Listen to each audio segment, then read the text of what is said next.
Operation சிந்தூரை வெற்றிகரமாக முடித்திருக்கிறது India. தீவிரவாத கேந்திரங்கள் பாகிஸ்தானில் குறிவைத்து தாக்கப்பட்டிருக்கின்றன. இது நாடு முழுக்க கொண்டாட்டங்களை ஏற்படுத்தியிருக்கு அப்படிங்கிறத பார்க்கணும். பெஹல்காம் சம்பவம் நாடு முழுக்க அதிர்வலைகளை ஏற்படுத்தியிருந்த நிலையில் அதற்கு தக்க பதிலடியாக பாகிஸ்தான் நாட்டு அமைப்புகள் அல்ல, பாகிஸ்தானுடைய இராணுவ கேந்திரங்கள் அல்ல, இன்னும் சொல்லப்போனால் தீவிரவாதத்துக்கு பின்புலமாக இருக்கக்கூடிய பாகிஸ்தானுடைய ஐஎஸ்ஐ அமைப்புகள் அல்ல, பாகிஸ்தானுடைய தீவிரவாத அமைப்புகள், இந்தியாவை குறிவைக்கக்கூடிய தீவிரவாத கேந்திரங்களை தாக்கி அழித்திருக்கிறது இந்தியா. திரு நிரஞ்சன் நம்மோடு இணைந்திருக்கிறார். திரு நிரஞ்சன், இதுக்கான ப்ரிப்பரேஷன் எவ்வளவு ஆழமானதாக இருந்திருக்கும்? இந்த ஒரு 12 நாட்களாக அடுத்தடுத்து பல்வேறு உயர்மட்ட ஆலோசனைகளை நம்ம ஊடகங்களில் பார்த்தோம். ஊடக வெளிச்சத்துக்கு வராமல் நிறைய விஷயங்கள் நடந்திருக்கும். தொடர்ந்து பிரதமர் சிசிஎஸை கூட்டினார், அதுக்கப்புறம் முப்படைகளுடைய தளபதிகளை தனித்தனியாக பார்த்தார், கூட்டு தளபதியை பார்த்தார். இப்படியெல்லாம் இருக்கும்போது இந்த ஆப்ரேஷனுக்கு பின்னாடி என்னெல்லாம் போயிருக்கும்? இதுக்கான இன்புட்ஸை கொடுத்துருக்கோமா? இது எப்படி வெற்றிகரமாக செயல்படுத்திருக்கும்? What good how went behind? The role of NTRO, National Technical Research Organization, R&AW, Defense Intelligence Agency, இவர்களை நாம் மனதில் கொள்ள வேண்டும். அவர்கள் மிகப்பெரிய அளவில் இதற்காக வேலைகளை செய்திருப்பார்கள்.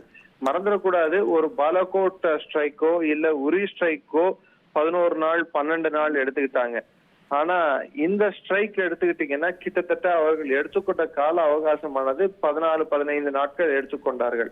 ஆனால் இந்த ஸ்ட்ரைக் ஆனது, இந்த துல்லியமான தாக்குதலானது ஒரு குறிப்பிட்ட இலக்கை நோக்கி அல்ல, 9 இலக்குகள், அதுவும் பாகிஸ்தானில் மையத்தை நோக்கி, மையத்தில் எனக்கு ஒரு துணை கேள்வி வருது. 15 நாட்கள் அப்படிங்கும்போது we lost the element of surprise. பாகிஸ்தான்லயே கூட அந்த அரசு அமைப்புகளே நம்ம இந்தியா எந்நேரமும் தாக்கக்கூடும் அப்படின்னு அவங்க வெளிப்படையாகவே உணர்ந்து வெளிப்படையாக சொல்லக்கூடிய நிலையில when the element of surprise is lost, இவ்வளவு துல்லிய தாக்குதலை எப்படி நம்மளால நடத்த முடிஞ்சிருக்கும்? ஏன்னா அவங்களோட அலர்ட் லெவல்ஸ் வெரி ஹை.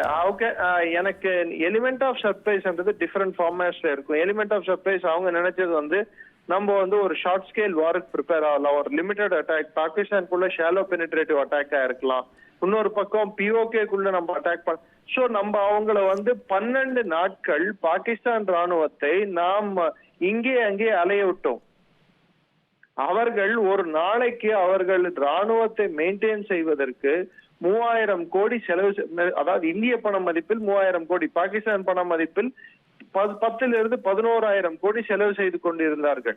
இது அவர்களின் பொருளாதாரத்தையும் பாதித்தது, அதே சமயத்தில் அவர்கள் ராணுவ பிரிப்பரேஷனையும் பாதித்தது. லோயர் ரேங்க்ல இருக்கக்கூடிய ஆபீசர்ஸ் மற்றவர்களுக்கு அது மிகப்பெரிய ஒரு பிரச்சனையாகவும் சவாலாகவும் மாறியது.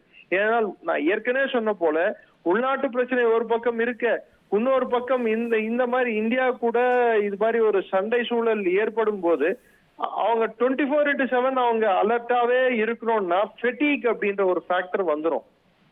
So element of surprise was retain by the government. நேற்று வரைக்கும் நாம் ட்ரில் தான் செய்ய போகிறோம் என்று அவர்கள் நினைத்திருந்தார்கள்.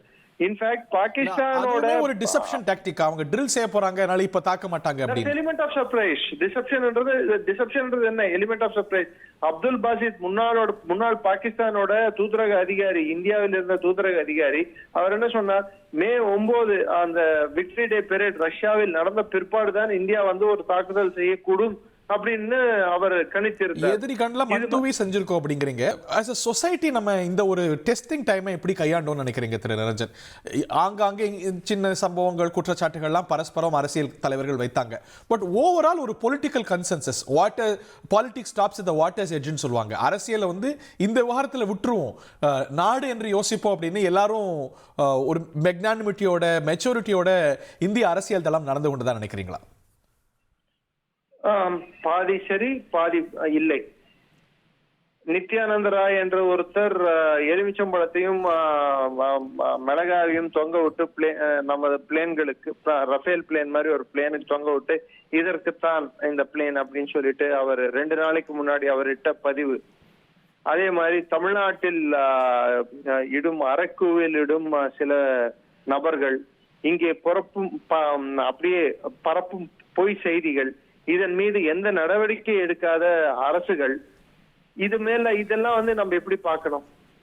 சோ அந்த எஸ்பெஷலி நான் தமிழ்நாடுல இருந்து நான் பேசுறதுனால ஒரு ஒரு தமிழ்நாட்டில் இருக்கும் நபராக தமிழ்நாடும் இந்தியாவின் இணை பிரியாத அங்கமாய் இருப்பதால் இங்கே இருக்கும் ரியாக்ஷன் பாகிஸ்தானுக்கு தண்ணி நிறுத்தியதை எத்தனை பேர் கேள்வி கேட்டார்கள்? இல்ல ஆங்காங்கே இந்த மாதிரி பிரச்சனைகள் வரலாம். பட் அரசியல் தலைமைகள் அப்படின்னு பார்க்கும்போது எல்லா அரசியல் தலைமைகளும் பொறுப்போடு இல்ல sir, I peg to differ with you. எங்க இருக்கும் அரசியல் தலைமை ஆளும் கட்சியானது மற்ற விஷயங்களில் இதில் அவர்களின் நிலைப்பாட்டை திட்டவட்டமாக அறிவிக்கவில்லை. அவர்கள் என்ன தீர்மானம் சார்? நேர்முகமாகவே அவர்கள் இங்கே இந்தியாவுக்கு எதிரான கருத்துகளையும் இந்திய ராணுவத்துக்கு எதிரான கருத்துகளையும் பரப்பிய சில நபர்களை கைது செய்து தவறியது அது ஒரு களங்கம் அல்லவா? இந்த மாதிரியான சவால்கள் ஜனநாயக நாடுகள்ல நம்ம நிறைய பார்க்கிறோம். பாகிஸ்தான் மாதிரி ஒரு தியோக்ராட்டிக் ஸ்டேட்ல இந்த பிரச்சனைகள் இருக்காது. இது ஒரு ஜனநாயகத்துல இந்த மாதிரியான இஷ்யூஸ் எந்த ஜனநாயக நாட்டிலையும் அவங்க ராணுவத்தை தப்பு சொல்ல மாட்டாங்க. செய்திகளை உடனுக்குடன் தெரிந்து கொள்ள உடனே சப்ஸ்கிரைப் பண்ணுங்க.